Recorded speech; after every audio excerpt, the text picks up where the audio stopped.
Olá, minhas queridas, dando continuidade ao nosso projeto de podcast de saúde integral da mulher, sim, em trazer informação de qualidade para aqueles que nos escutam.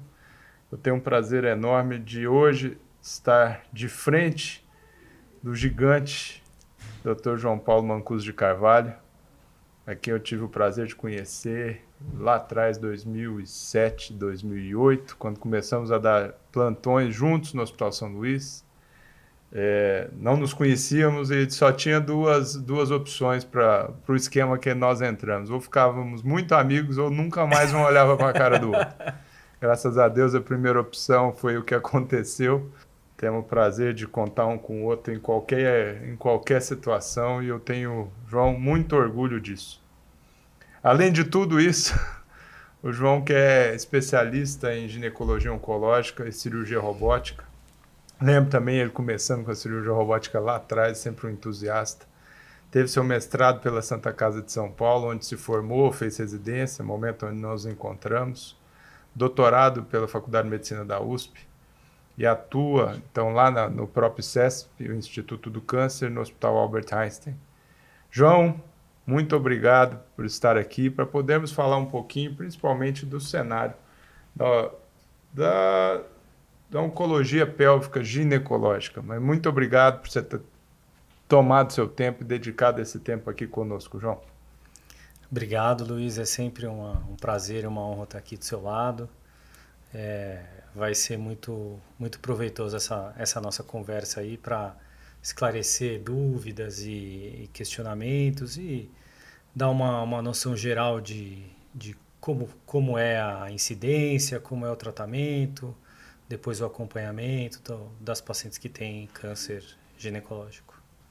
João, começo te fazendo a seguinte pergunta. Eu sei que a palavra câncer já cria até um certo anticorpo. Por mais que tenham inúmeros desfechos felizes, não é uma palavra que, quando inicialmente falada, traz felicidade. E na nossa especialidade não poderia ser diferente disso.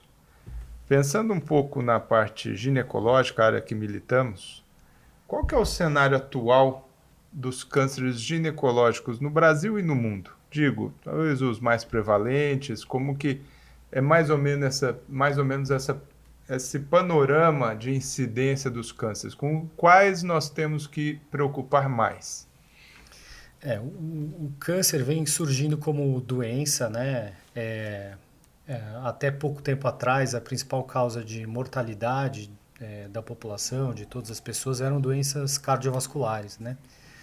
E o câncer vinha em segundo lugar. Atualmente, com a melhora dos tratamentos, das prevenções das doenças cardiovasculares, o câncer em países desenvolvidos vem se tornando a principal causa, né? O câncer mais frequente na mulher é o câncer de mama.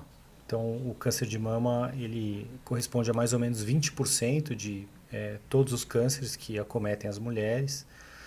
E, em segundo lugar, dentro dos cânceres ginecológicos, né? E assim, o câncer de mama é o primeiro em geral, no né? mundo inteiro. Em geral. Quando a gente era residente lá atrás, né? O Brasil tinha como primeiro câncer, o mais frequente, o de colo do útero. Mas, graças a Deus, a gente vem se desenvolvendo como país, né? E o câncer de colo uterino hoje no Brasil já caiu para a terceira posição. Então, o câncer de mama se tornou o câncer mais frequente por uma melhora no rastreamento, na identificação e no tratamento do câncer de colo. Então, hoje no Brasil, o câncer feminino mais frequente é o de mama. Dos ginecológicos, vem o colo do útero em terceiro, quarto lugar, dependendo da região, né? Então, aqui no sudeste, ele já vai para quarto, quinto lugar, às vezes. Depois vem o câncer de endométrio, né? E depois vem o câncer de ovário. Então, o câncer de ovário é um câncer raro, né? E mais raro ainda na esfera ginecológica vem o câncer de vulva. Então, a gente aqui no Brasil tem como primeiro lugar mama, segundo lugar colo do útero ainda, terceiro lugar endométrio, quarto lugar ovário e quinto lugar vulva. João, você falou aí da época que éramos residentes e de algumas mudanças aí da incidência do câncer de colo do útero. Ele sempre, historicamente, foi muito relacionado a países em desenvolvimento, né?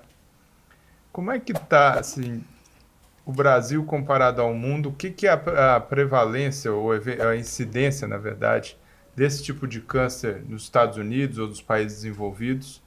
E como é que é a diferença dele, mesmo num país tão continental como o nosso, que é o Brasil? Então, a gente tem notícias boas sobre esse assunto, né? Então, o Brasil ele tem uma incidência intermediária, né? Então, tem países que são os desenvolvidos, né? Então, por exemplo, os Estados Unidos, a Europa, a Austrália é um país também muito engajado na prevenção do câncer de colo. Nesses países, o câncer de colo não figura nem entre os 10 primeiros, né? Em compensação, em países muito pobres, como os países da África subsaariana, países da América Central, países muito pobres, ele figura quase sempre como o primeiro, né? E aqui no Brasil a gente tem ele lá pelo terceiro, quarto lugar, e a incidência dele vem caindo. No nosso país, nas regiões norte e nordeste, ele ainda tem uma incidência mais elevada, e nas regiões sul e sudeste tem um perfil mais parecido com esses países mais desenvolvidos, com uma incidência menor do câncer de colo. No mundo existe uma estratégia para a erradicação do câncer de colo, né? A gente acha que é uma doença prevenível, né? E existem várias linhas de atuação para isso, né? Bom, a primeiro tipo de prevenção que a gente pode fazer é uma prevenção no sentido do diagnóstico precoce. O câncer de colo ele é um tipo de câncer que dá essa oportunidade para a gente, porque ele tem uma fase em que a doença é pré-invasiva, em que ele é uma neoplasia ainda, podemos chamar assim, pré-cancerígena, antes de se tornar um câncer, relativamente longa. Então, Quanto tempo, João? Você poderia estimar, assim, em média? Sabemos que na medicina nada é tão linear, né? Mas quanto tempo? então, tem estudos antigos que falam em cerca de 10 anos, desde o contato com o HPV, que é o agente causador, até o desenvolvimento do câncer, cerca de 10 anos. Então, o serviço de saúde tem esses 10 anos aí, vamos dizer, né? Na prática não é 10 anos, é menos, porque primeiro vai fazer uma lesão inicial, que, enfim. Mas acho que a gente pode colocar de uma maneira assim mais resumida, que a gente tem muitos anos para que o serviço de saúde identifique essa paciente que tem um potencial problema e acompanhe ela mais de perto e, se ela desenvolver uma lesão pré-maligna, ofereça o tratamento para ela antes que essa lesão se torne um câncer. Então é por isso que se o país ou se a cidade propicia para essa paciente essa estratégia de prevenção, nesses lugares tem menos chance das pacientes desenvolverem esse câncer, né? Então essa é a estratégia que foi usada durante muito tempo, que ainda é usada hoje e que funciona muito bem. Mas além dessa, a gente tem uma outra estratégia também, que é mais recente, né? De 10, 15 anos para cá, que é a vacinação, né? Então, foi como a gente tem o agente causador, que é o vírus do HPV, existe então a vacina para o HPV, e essa vacina então vai impedir que a paciente se infecte pelo HPV e, consequentemente, impedir que ela desenvolva o câncer mais para frente. Então, a vacinação, como é uma estratégia muito recente, né, ela ainda não impactou no nosso país em diminuição do câncer. Em outros países onde ela foi implementada há mais tempo, o esquema de rastreamento também já funcionava muito bem. Então também ela ainda não demonstrou grande impacto, porque já eram países em que a incidência de colo do útero já era muito baixa. Mas a gente acredita que aí nas próximas décadas a gente vai identificar uma queda na incidência do câncer pela estratégia de vacinação. Fico pensando, então teríamos prevenção primária, que seria a vacinação, ou seja, impedir a infestação pelo HPV, que é um vírus, né? Aham. E aí a partir dali, e temos também a possibilidade de prevenção secundária, que é já uma lesão instalada, impedir que ela desenvolva. Exato. Qual que é, mais ou menos, João, a idade que essas lesões vão acontecendo, em média, nas mulheres? Então, se a gente usar Raciocínio. esse raciocínio dos 10 anos, né? Se a gente pensar que a mulher vai ter contato com o HPV quando ela iniciar a sua vida sexual, né? Então, ela vai ter contato com o HPV lá por volta dos seus 15 aos 20 anos, né? Lá pelos 30, 35 anos, talvez ela esteja desenvolvendo a lesão pré-neoplásica, né? E se essa não for tratada, lá pelos seus 40, 50 anos, ela acaba desenvolvendo o câncer. Então, a média da incidência, vamos dizer assim, é por volta dos 40, 50 anos, mulheres jovens ainda, né? Que acabam desenvolvendo o câncer do colo do útero. É claro que tem mulheres que podem desenvolver mais cedo e, obviamente, mulheres que podem desenvolver mais tarde. Depende do momento que ela teve contato com o HPV, da interação do HPV com ela, como que a imunidade dela está reagindo a esse HPV, outros fatores, por exemplo, o tabagismo é um fator que aumenta muito o risco de que essa mulher lide mal com o HPV. Ele afeta especificamente a imunidade contra o HPV, então as mulheres que fumam, por exemplo, têm uma probabilidade maior de ter o câncer ou de desenvolver esse câncer mais cedo. E o diagnóstico, como que ele é feito? Bom, a gente começa então, a gente tem a primeira linha, né, que seria o que a gente chama de rastreamento, né? Então, o rastreamento o que é? Eu pegar uma paciente que não tem sintoma nenhum e eu digo para ela assim, ó, você precisa ir ao médico fazer o seu exame de rotina para identificar um possível problema.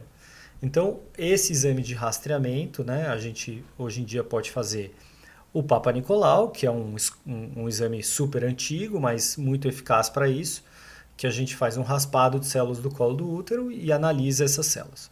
Além do Papa Nicolau, a gente pode fazer também a pesquisa do vírus do HPV através das técnicas aí de identificação do DNA. E aí, então aí a gente vai identificar quem que é a mulher que tem maior chance de desenvolver o câncer ou que tem aquela lesão pré-maligna ou, eventualmente, a lesão já maligna instalada. Quase sempre, quando a gente diagnostica essa mulher nessa fase, né, em que ela não tem sintomas, em que ela foi fazer o exame de rotina e encontrou uma alteração, quase sempre, no final da história, essa mulher vai estar curada porque ela vai ter uma lesão muito inicial. Né? Então, o exame de rastreamento, ele não fecha o diagnóstico. Ele dispara, vamos dizer assim, o alerta para que seja feito um exame um pouco mais detalhado para fazer o diagnóstico mesmo. E aí esse exame é uma biópsia. Então o diagnóstico do câncer ele é feito através de uma biópsia do colo do útero. Que é normalmente guiada por uma colposcopia. Isso, aí a colposcopia é um exame então que olha o colo do útero com uma lente de aumento, são aplicadas algumas substâncias ali que sugerem o melhor local para fazer uma biópsia e aí então é feita a biópsia para fazer o diagnóstico. Mas não é todo mundo que precisa fazer a colposcopia. Então quem vai fazer a colposcopia e a biópsia? Quem tiver alteração no Papa Nicolau. João, e naquelas pessoas, naquelas mulheres que eventualmente, se a gente pensa 40, 50 anos, algumas que postergaram a possibilidade da maternidade, como que é o diagnóstico, o tratamento normalmente destas lesões pré-malignas, vamos dizer assim? Como que é isso? Então, o principal tratamento, né, é uma cirurgia que é feita no colo do útero, que chama conização, porque a gente tira uma peça em formato de um cone do colo do útero.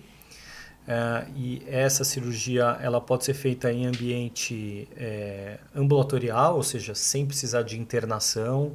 Muitas vezes ela é feita até com anestesia local.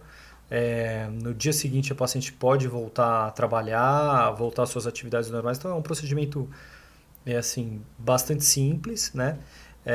E se esse procedimento é feito no momento certo, em que a lesão ainda não é invasiva, ele é suficiente para curar essa paciente na maioria das vezes.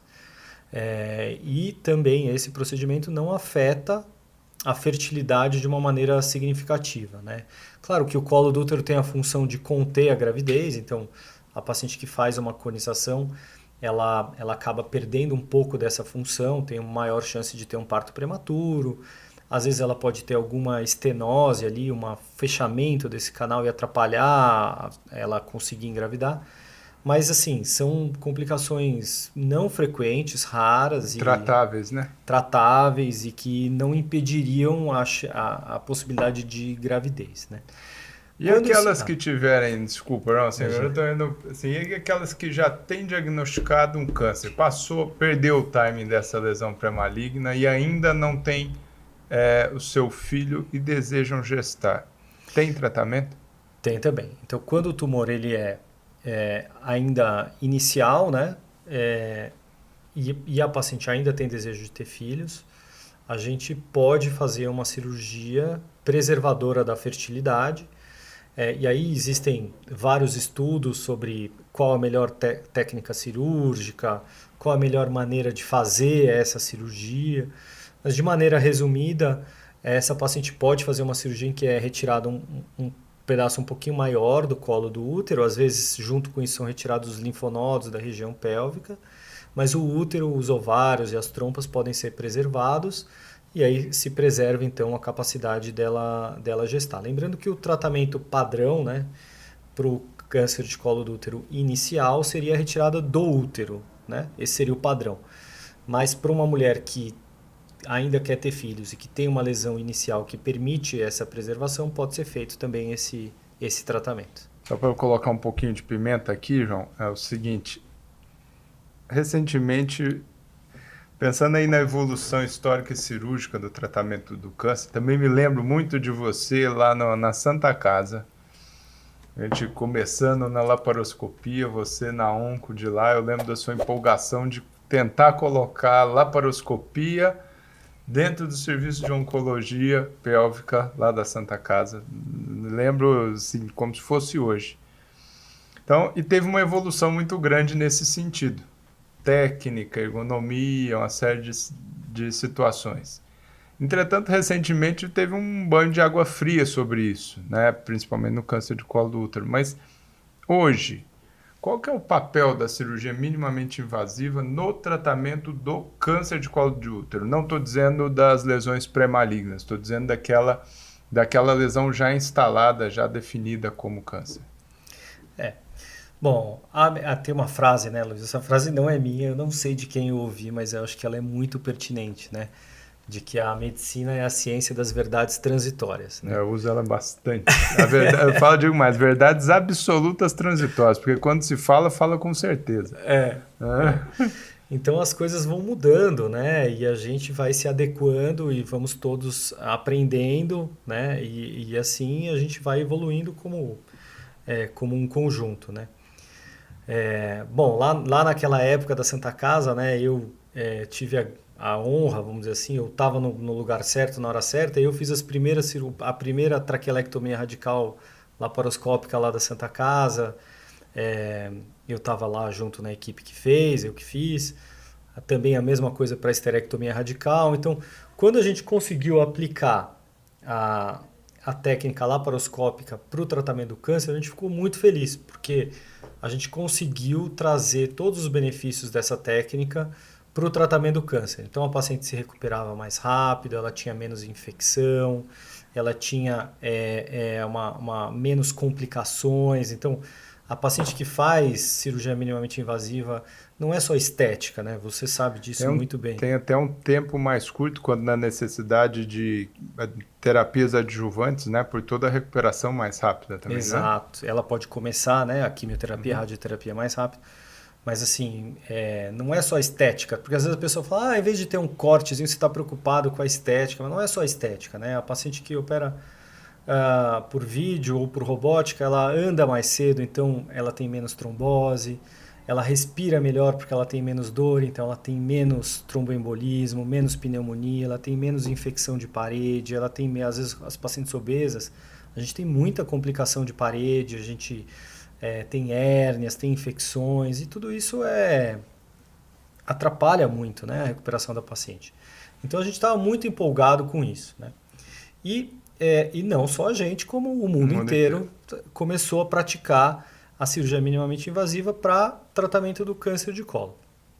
E nessa empolgação, vamos dizer assim, alguns preceitos da cirurgia oncológica acabaram sendo quebrados, né? Então a gente, em prol de conseguir fazer a cirurgia por laparoscopia ou por robótica, a gente começou a abrir mão de alguns preceitos de proteção do tumor, de não fragmentação desse tumor, e o que acabou acontecendo, né? Então eu também acabei participando dessa história porque o Einstein participou com Como um dos com centros, 20 né? casos, exato, desse estudo, que foi um estudo Icônico, assim, né? icônico, em que a gente comparou, né, randomizou. E esse estudo é interessante que ele foi desenhado, né, quem desenhou o estudo desenhou imaginando que a resposta seria totalmente diferente, né, de que Seria a igual, cirurgia né? minimamente invasiva seria igual ou melhor, né?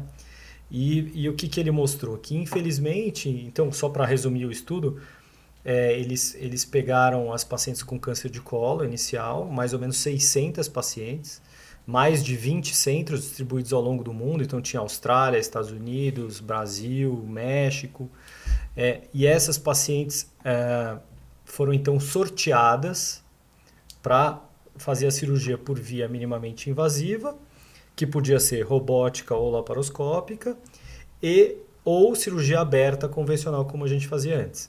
Esse estudo ele foi um dos pioneiros também em certificar a qualidade do cirurgião. Então, o centro, para participar do estudo, o cirurgião tinha que mandar um vídeo de uma cirurgia que ele já tivesse feito, e essa cirurgia era avaliada pelo PI do estudo, lá no MD Anderson, que era o centro no Texas, o centro, como que eu vou dizer assim, o centro mãe do estudo.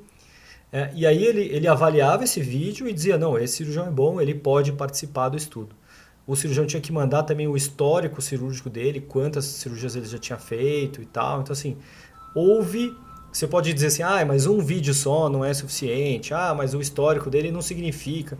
Mas assim, foi o primeiro estudo que de alguma maneira Tentou homogeneizar os cirurgiões. tentou homogeneizar a qualidade do cirurgião. E aí o que encontrou no resultado? O estudo foi interrompido no meio pelo comitê de ética, porque o grupo da cirurgia minimamente invasiva teve 8 vezes mais chance de ter uma recidiva do que o grupo da cirurgia aberta. Então essa notícia caiu como uma pedra mesmo sobre todos aqueles cirurgiões que estavam super empolgados com a oportunidade de dar uma melhor recuperação para as pacientes, né? E aí, esse estudo já é de 2019, né? Então, nós já temos aí 2020, agora já tem alguns anos. Então, a gente foi levantando hipóteses para tentar explicar esse resultado, né? O que será que causou isso? Será que foi o gás que a gente injeta na barriga, o pneu peritônio? Será que foi o uso do manipulador uterino, que é um instrumento que está em contato ali com o tumor? Será que foi a maneira em que era realizada a colpotomia, que é a abertura da cúpula? Será que é isso que poderia espalhar o tumor para dentro da barriga? Então foram feitas várias hipóteses, né? Mas assim, a consequência prática disso, né, é que hoje, assim, fora de um estudo ou de uma assinatura de termo de consentimento, ou de um entendimento da paciente de toda essa história, né, a gente não está mais fazendo a cirurgia minimamente invasiva para tratamento do câncer de colo inicial. A minha opinião é que a gente vai encontrar maneiras de realizar essa cirurgia com o fechamento da cúpula, de maneira que isso não seja, não ocorra a contaminação da cavidade, e aí essa paciente vai acabar tendo a mesma sobrevida do que a que faz a cirurgia aberta. Mas o problema é que o câncer de colo vem se tornando uma doença rara, né? O câncer de colo operável. Então, para a gente conseguir fazer de novo um estudo com multicêntrico... Que passa por um comitê de ética. Que passe por um comitê de ética, né? Que tem aí 600 pacientes de novo, sabe? Eu acho que vai ser muito difícil, né? Mas vamos ver, esperar cenas dos próximos capítulos aí. Nessa linha, eu queria te fazer uma pergunta, talvez um pouco curiosa. A gente estava falando aqui, inicialmente, da incidência desses cânceres ginecológicos, pélvicos, né? Nessa conversa nossa, estamos excluindo a mama. E que na lista dos 10 mais dos Estados Unidos, vou usar os Estados Unidos como referência de país desenvolvido, assim, com todas as críticas que possa ter, o câncer de colo do útero nem aparece. E aqui, a depender sempre aparece, mudando um pouquinho a sua posição ali, a depender de região. Se uma paciente que tem câncer de colo do útero nos Estados Unidos, como que está a experiência do tratamento lá de cirurgia, se é algo que está ficando muito raro? Como essa paciente dever é muito grave, mas assim, Brasil talvez eu ainda teria mais experiência nesse tratamento nesse momento? É uma boa pergunta, assim. Eu tive a oportunidade de acompanhar um cirurgião nos Estados Unidos, né? Durante um tempo. Eu fui, na verdade, 2 vezes. Uma vez no Texas, lá no MD Anderson, uma vez no Florida Hospital. Assim, eu achei os cirurgiões que eu acompanhei lá, os serviços que eu acompanhei, todos operavam muito bem, tinham bastante expertise. Apesar de ser um câncer raro lá, ah, os diagnósticos são mais precoces. Então a cirurgia também é mais frequente. Porque a gente não falou sobre isso, mas o câncer que é diagnosticado no estágio já intermediário ou avançado, a paciente não faz cirurgia, ela vai fazer rádio e quimioterapia. Então aqui no nosso meio a gente tem bastante câncer de colo do útero, mas a maioria deles acaba indo para fazer rádio e quimioterapia, porque o nosso rastreamento não funciona, né?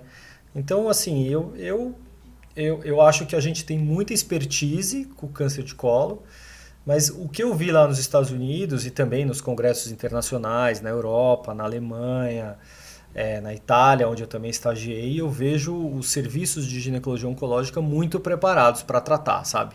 Questões anatômicas e questões de entender o que precisa ser feito. E técnica cirúrgica e tal, assim, não acho que seja tão raro a ponto de que eles não saibam tratar. Mas eu acho que o futuro caminha para isso, sabe? E é o que a gente quer, né?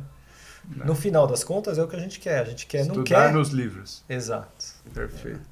E a paciente que teve o câncer de colo, só para a gente encerrar acho que esse tópico, né? Porque a gente tem outros para falar. Operou, como que segue? Como que ela pode ficar tranquila assim?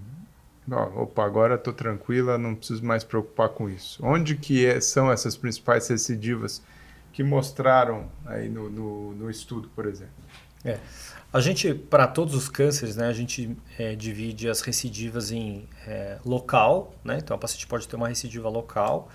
O local, no nosso caso, seria onde? Quase sempre na cúpula vaginal, né? Então a doença volta ali no lugar onde era o útero, no lugar do útero que foi retirado. Depois ela pode ter uma recidiva regional ou loco-regional ou também a gente também pode chamar de linfonodal.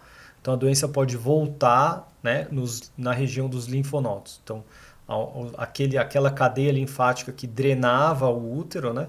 Às vezes o tumorzinho ele se aproveita desse canal linfático para mandar suas células, essas células viajam por dentro desse canal linfático e se instalam num linfonodo e dali o câncer passa a... Isso é sistêmico, né?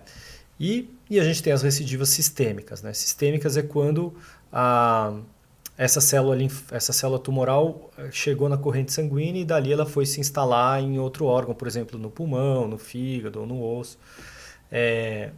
O câncer de colo ele tem uma característica de ter uma predominância por recidiva local. Não que ele não possa aparecer também no linfonodo ou sistemicamente, mas quase sempre ele tem essa característica de recidiva local. Por isso que o principal tratamento para ele é a cirurgia e a radioterapia, que são tratamentos locais, né? Mas voltando à tua pergunta, então, a gente, depois de 5 anos que a paciente fez o tratamento, seja ele cirurgia ou radioterapia, ou rádio e quimioterapia, depois de 5 anos a gente considera essa paciente curada. A gente acha que a probabilidade de recidiva, ela existe, obviamente, mas ela é tão baixa que não justifica que ela fique fazendo exames de rastreamento com intervalo menor do que 1 ano. Então, depois de 5 anos, ela passa a fazer um controle anual. Entre o tratamento da doença e o 5º ano, a gente costuma ver essa paciente com mais frequência, e aí o exame físico e a história e a conversa e a anamnese são fundamentais, né? Como eu te disse, ele costuma voltar na própria vagina, e assim, o jeito mais fácil de diagnosticar isso é examinando. Então, exames complementares às vezes só identificam uma lesão que ela é mais avançada do que quando a gente examina. Então, o mais importante é o exame físico, e a gente pode fazer também exames de imagem ou, eventualmente, exames de sangue para seguir. Maravilha, mas eu acho que o grande recado do câncer de colo do útero é que, gostei muito do que você falou, é ser uma doença prevenível. Né? Acho que são raros os tipos de câncer de colo que não são preveníveis, né? Acho que daqui a alguns anos a gente vai falar, lembra lá naquela época? Você contando para os seus netos. Né? João, indo nessa sequência, Brasil é câncer de colo e câncer de corpo do útero, né? E a depender de região, isso muda. Nos Estados Unidos, câncer de corpo do útero, colo vem lá para trás, não é nem tanto sequenciável aí nas 10 primeiras. Qual que é hoje a incidência do câncer de endométrio do corpo uterino? Qual que é o perfil da mulher que possa apresentar isso? Se é que existe um perfil? Qual faixa etária? Só para que as pessoas que nos escutem eventualmente se alertem. Opa, eu tenho tal coisa, tal idade, eu tenho que excluir, pelo menos algum nesse sentido. Se o câncer de colo é a doença do passado, né? O câncer de endométrio, infelizmente, é a doença do futuro. Né? Então, a gente tem visto em todos os países um aumento da incidência do câncer de endométrio. Então, é um dos poucos cânceres que tem a sua incidência aumentando. Né? E por que o câncer de endométrio está aumentando? Porque os fatores de risco que levam a ele também estão aumentando. Então, ele é um tumor que, na maioria das vezes, está relacionado a um excesso de estrogênio ao longo da vida da mulher. Né? E a mulher moderna, ela tem excesso de estrogênio, pelo estilo de vida, pelas opções. Então, quando tem um estudo que mostra que a mulher que tem 2 filhos versus a mulher que não tem nenhum filho aumenta em mais de 10 vezes a chance dela ter um câncer de endométrio. E a gente vê hoje as mulheres tendo menos filhos. Né? Não quero entrar aqui na seara se é certo, se é errado, não é isso, mas esse perfil da mulher moderna aumenta a chance dela ter um câncer de endométrio. Ou seja, a mulher que tem menos filhos tem mais chance de ter câncer de endométrio. Exatamente. A mulher que também amamenta menos, né? Então a mulher que tem mais filhos, ela amamenta mais, ela fica mais tempo sobre uma predominância aí da prolactina e o estrogênio diminuído. Isso também, a amamentação também funciona como uma prevenção. A gente tem visto uma precocidade da idade da menarca, né, que é a primeira menstruação. Então, com o estilo de vida mais moderno, a mesma coisa. As meninas estão menstruando mais cedo, elas estão ficando expostas ao câncer de endométrio por mais tempo, ao estrogênio, levando ao aumento do risco de desenvolver um câncer de endométrio lá na frente. Mas isso, assim, esses fatores, eles são importantes, mas é difícil a gente mudar, né? Agora, tem um outro fator que é o mais importante e esse é possível da gente mudar. Modificar, que é a obesidade, né? Então, a gordura, ela funciona como um grande órgão endócrino que produz estrogênio. E esse estrogênio aumenta o risco do câncer de endométrio. Então, quando a gente vê a nossa população se tornando mais obesa, a gente vê um aumento da incidência do câncer de endométrio. E aí é um fator que a gente consegue modificar, né? A mesma coisa o diabetes, né? O diabetes tipo 2 é um fator de risco importantíssimo para o câncer de endométrio. Também está relacionado ao diabetes, mas a insulina funciona como um carcinogênico lá no endométrio. Então também esse excesso de glicose levando a um diabetes, né? Ou às vezes nem tanto um diabetes, mas um estado hiperinsulinêmico também aumenta o risco do câncer de endométrio. Então, é por isso que a gente tem que se preocupar tanto com essa doença. Né? E em que faixa etária ela se manifestaria? E dá um sinal? Como que se diagnostica?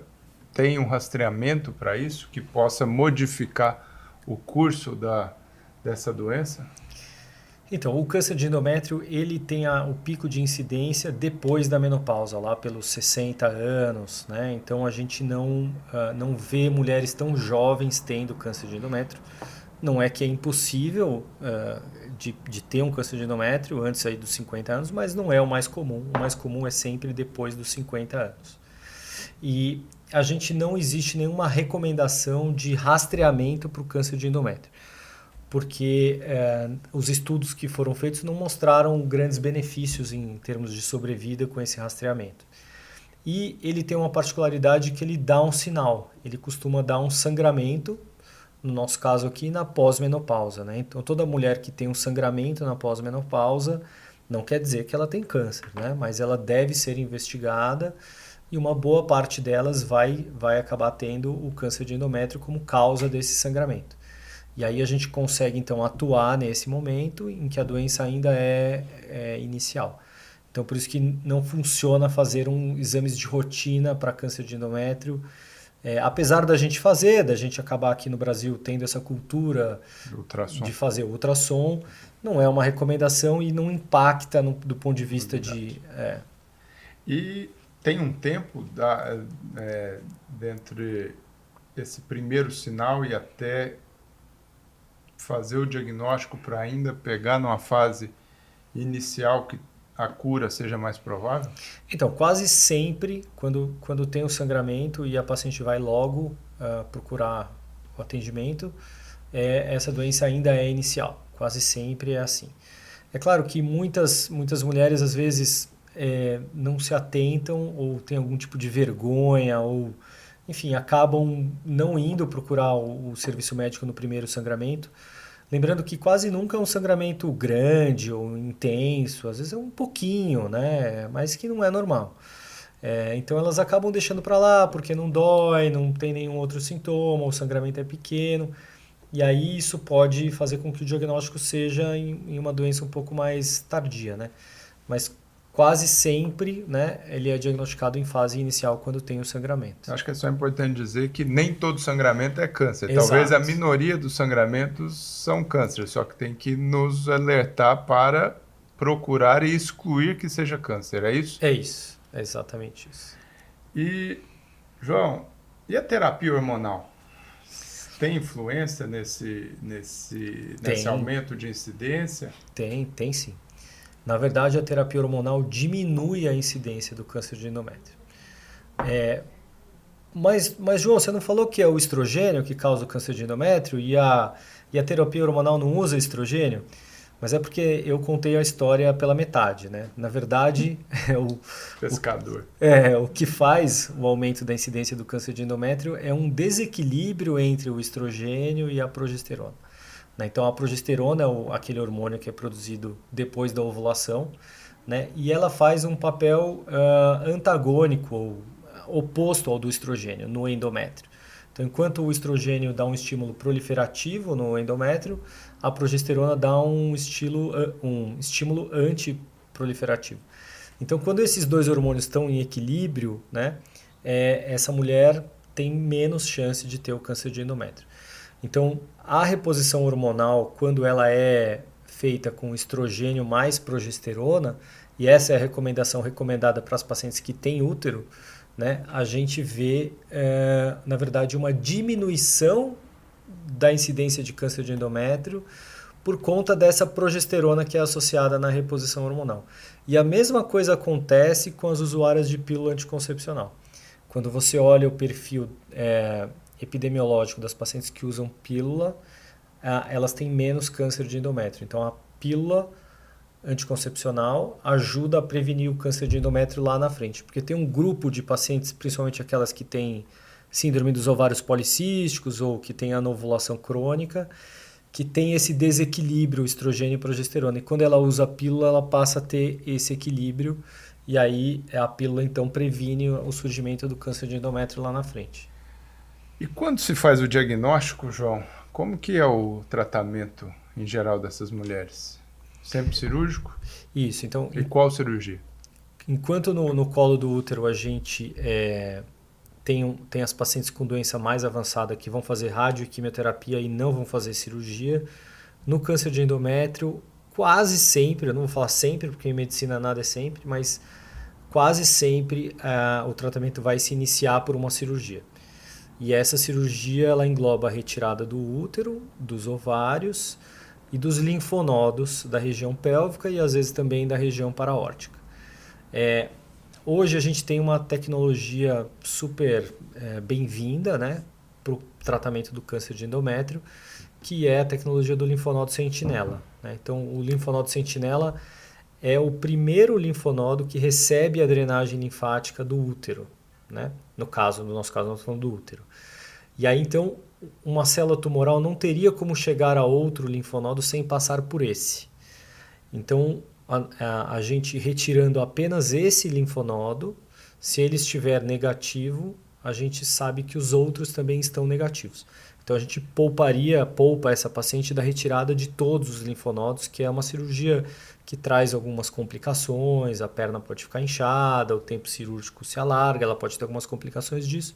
E mesmo intraoperatórias. Né? Mesmo intraoperatórias, então a retirada do linfonodo sentinela melhorou muito a morbidade ou os efeitos colaterais, vamos chamar assim, da cirurgia.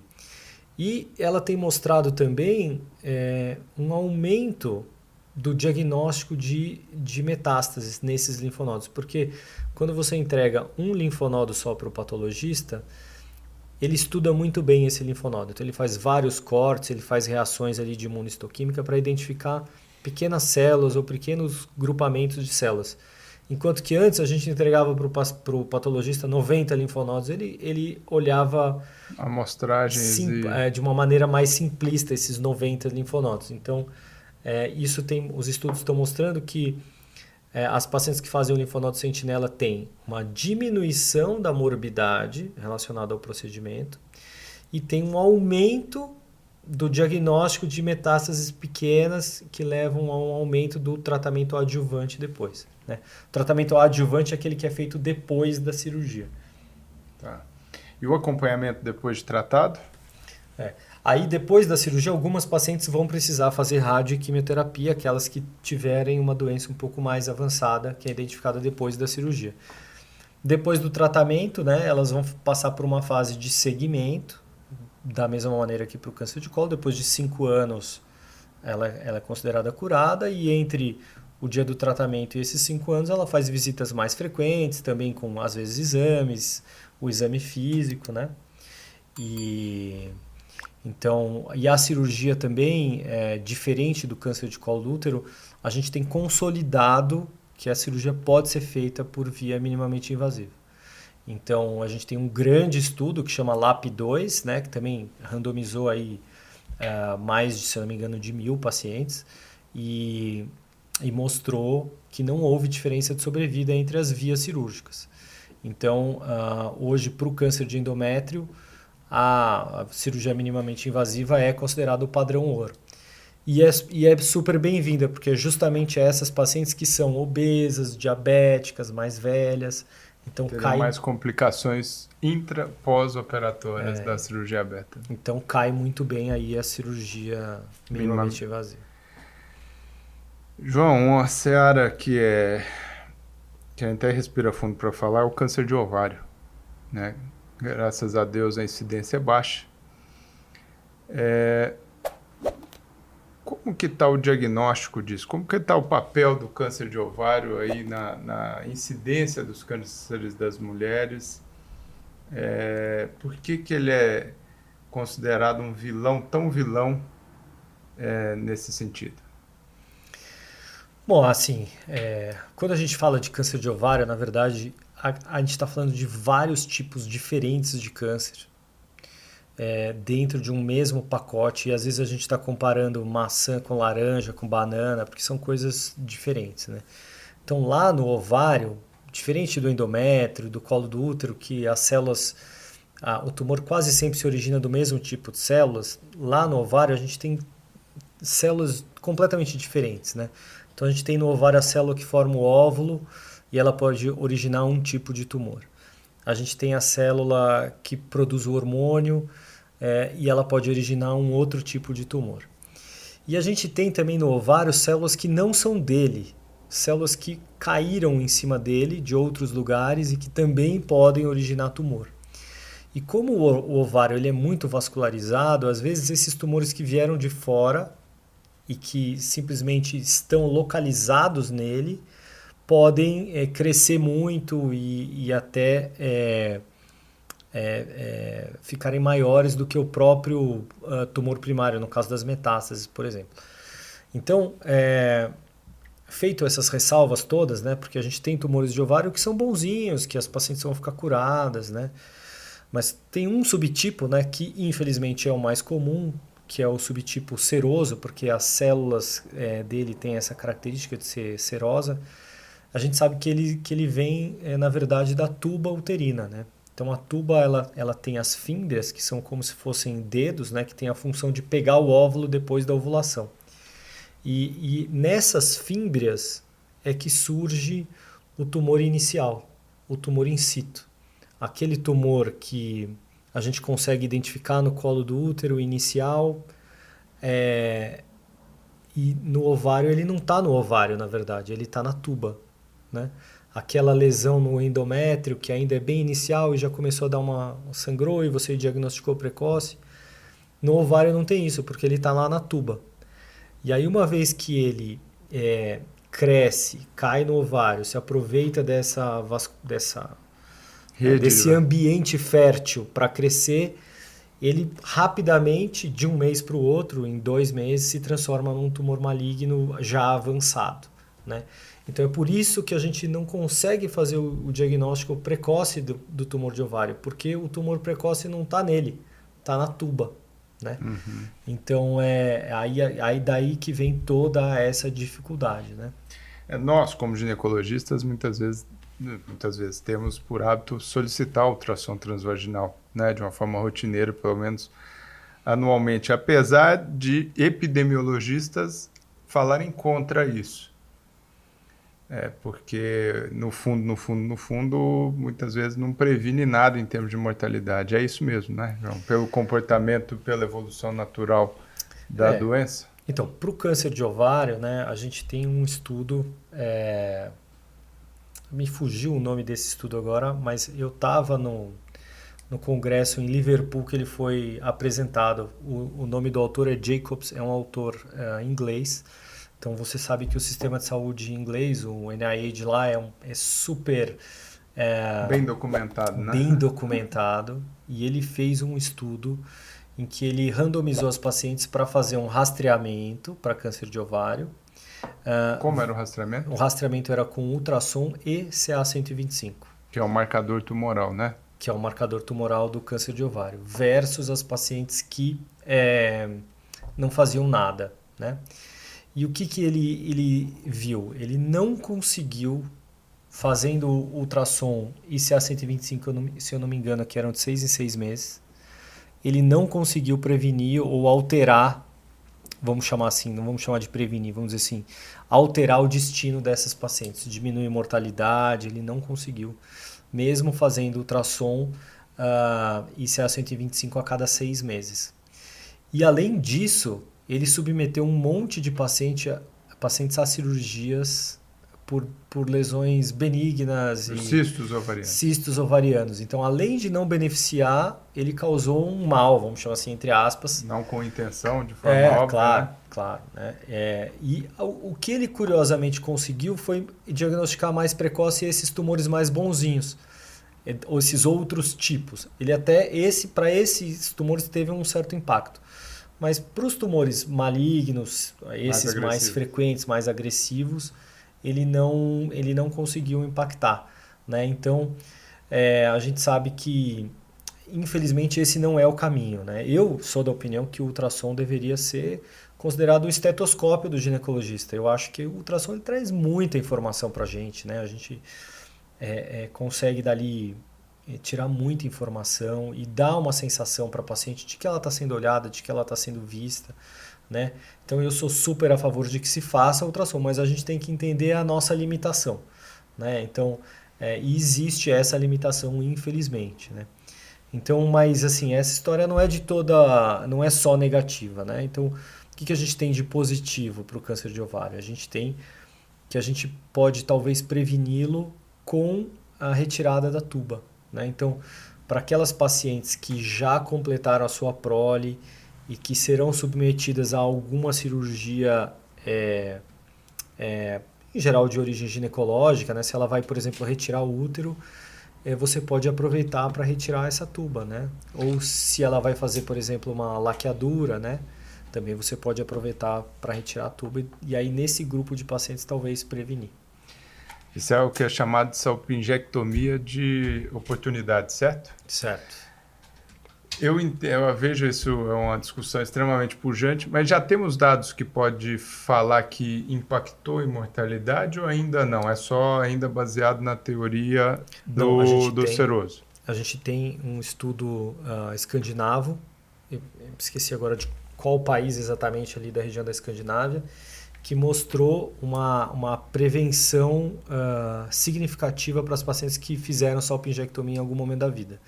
Então, ou por uma gestação ectópica, ou por outros motivos.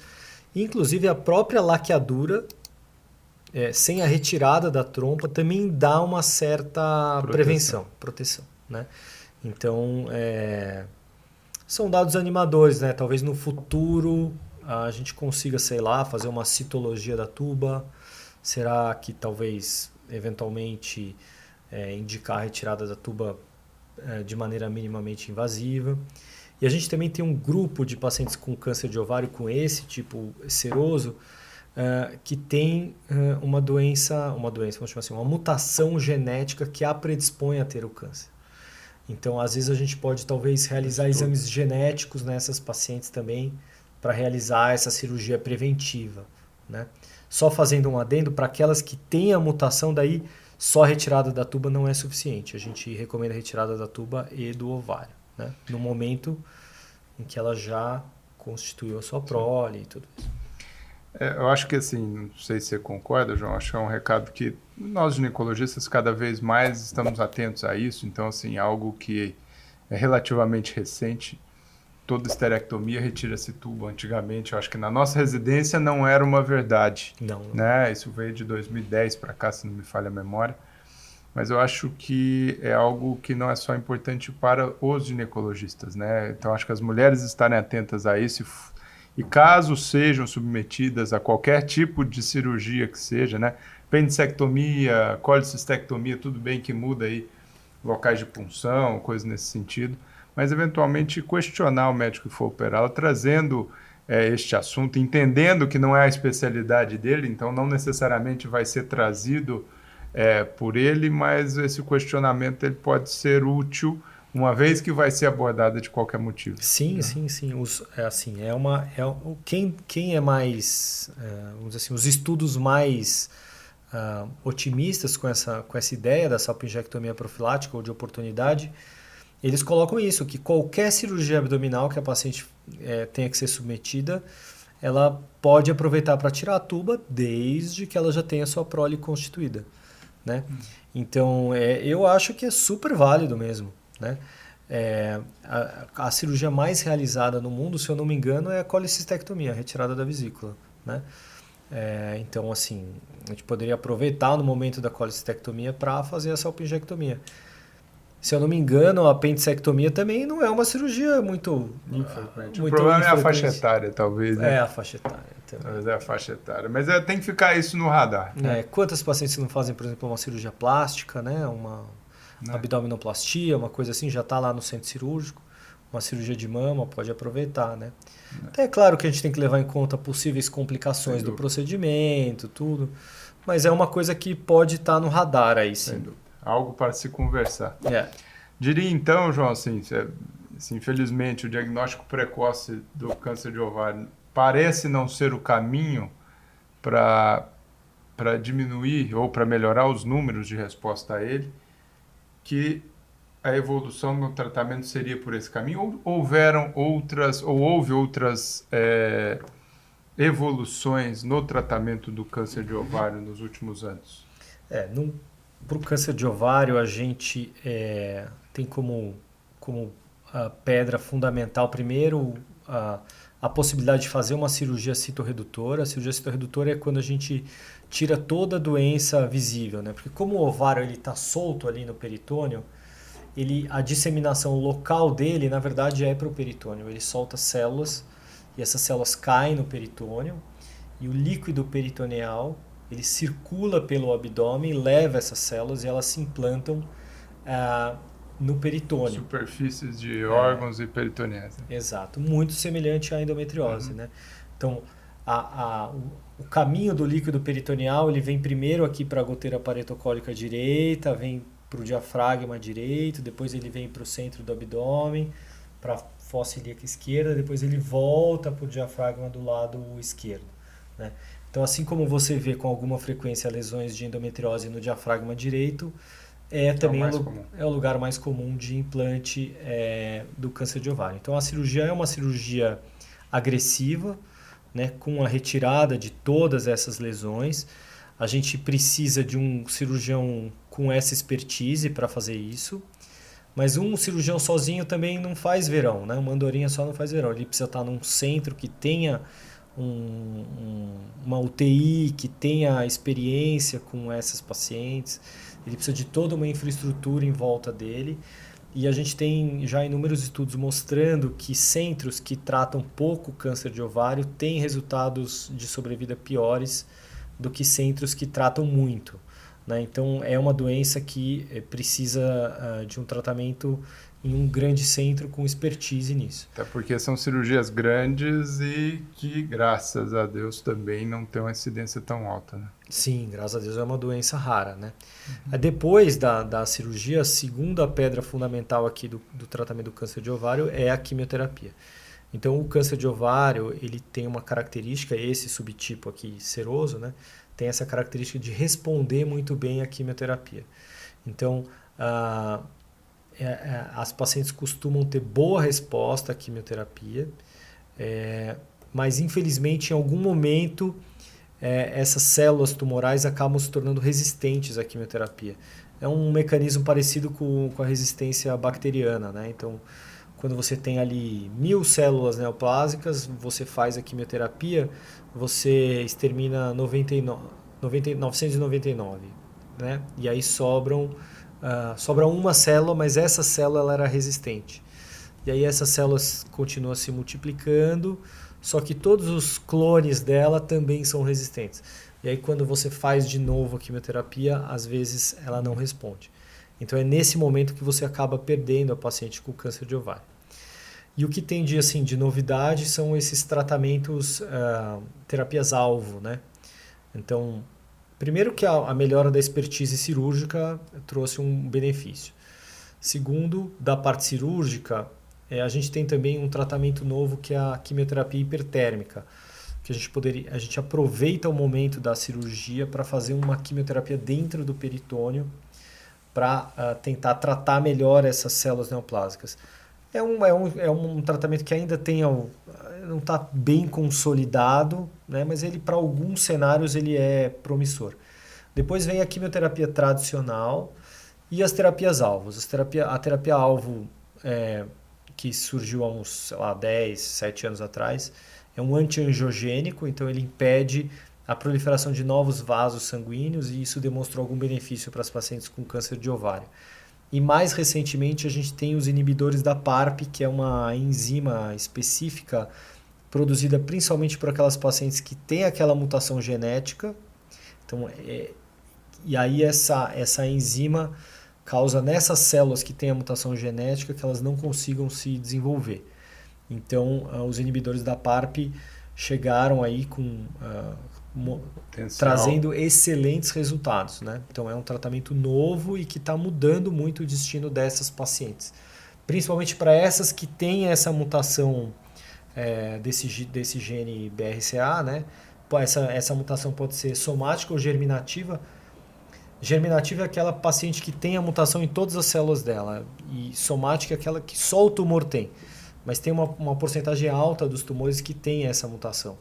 Então também vem como um tratamento que está mudando muito o destino dessas pacientes, né? Já que a gente começou a falar desses tratamentos novos, né, eu não falei, para o câncer de endométrio, a imunoterapia também vem trazendo excelentes resultados para um grupo específico de pacientes que tem uma mutação também. Hoje a gente está nessa análise molecular dos tumores. Pequenos clones, subtipos dos tumores, né? Então a gente faz uma análise molecular dos tumores, entende quais são as proteínas expressas neles e consegue direcionar alguns tratamentos para alvo para essas proteínas. Então, para o câncer de endométrio, tem a imunoterapia que mostrou respostas também fantásticas. Para qual mutação? Principalmente para a mutação das enzimas de reparo. Tá. Essas enzimas de reparo, assim como a do BRCA, da PARP no ovário, está relacionada a uma mutação germinativa, as enzimas de reparo também no endométrio estão relacionadas a essas mutações germinativas que causam aquela síndrome de Lynch. Que aquelas famílias têm um histórico de câncer de endométrio e de intestino. No caso do BRCA, do ovário, em geral, ovário e mama, né? Então, para essas pacientes, a gente tem quando a gente faz essa análise molecular, a gente tem a possibilidade de orientar a família a procurar essa mutação na família e se você identifica indivíduos que têm essa mutação, você propõe estratégias de prevenção que impactam significativamente.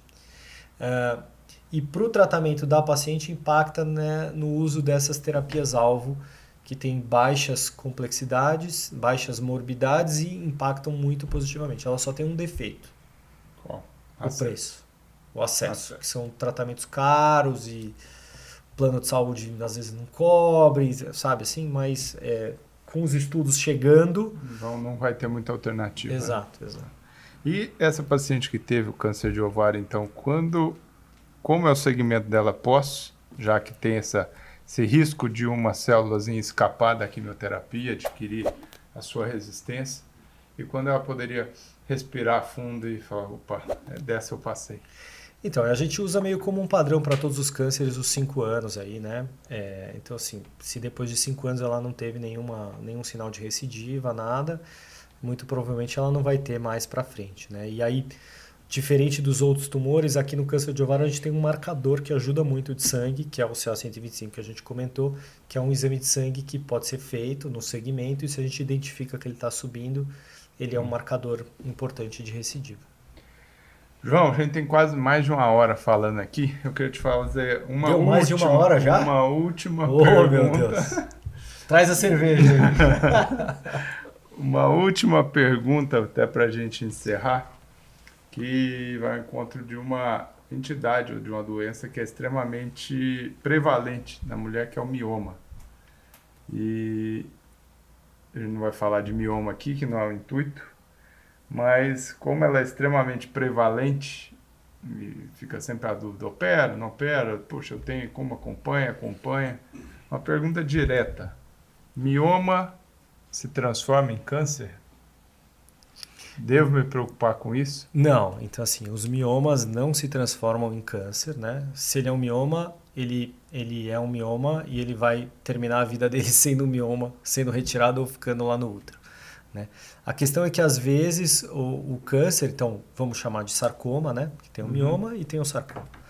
O sarcoma, ele surge como sarcoma já desde o início. Mas com aspecto de mioma. E ele pode ser confundido com mioma quando ele é pequenininho, quando ele está no início, né? Então, é por isso que a paciente que tem o mioma não deve se assustar, porque o mioma é muito comum e o sarcoma é muito raro, né? Então, já começa daí uma certa tranquilidade, né? Então, mas de alguma maneira ela deve acompanhar esse mioma, né? Porque se o mioma demonstrar um crescimento fora do normal, é porque ele não era um mioma e talvez ele fosse um sarcoma. Apesar de alguns miomas também crescerem e gerarem confusão. Né? Talvez é nesse momento que se opera para tirar a confusão, né? Exato. João, muito obrigado. Acho que assim, eu teria inúmeras outras coisas para falar, mas quem sabe um segundo encontro.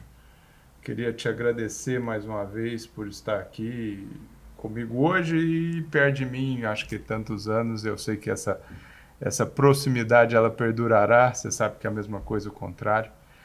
E se alguém que estiver aqui nos escutando quiser procurar o João Paulo, gostou do seu carinho, gostou da sua conversa, gostou, acho que talvez do seu senso humano, porque eu acho que é uma coisa extremamente importante, apesar dessas doenças que são extremamente agressivas, curáveis ou não, precisa, o aspecto humano do seu tratamento nunca pode ser negligenciado e nunca pode ser deixado de lado.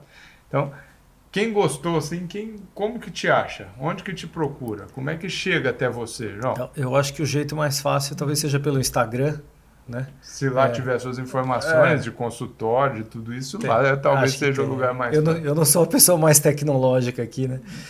Mas eu atendo dentro do Hospital Albert Einstein, né? Então, se ligar lá na central de agendamento, não vai ter dificuldade de me encontrar. E o meu Instagram é o meu nome, é @João Paulo Mancusi de Carvalho. Eu só separei o João do Paulo do Mancusi de Carvalho com underline. Então, acho que são os dois jeitos mais fáceis de me encontrar aí.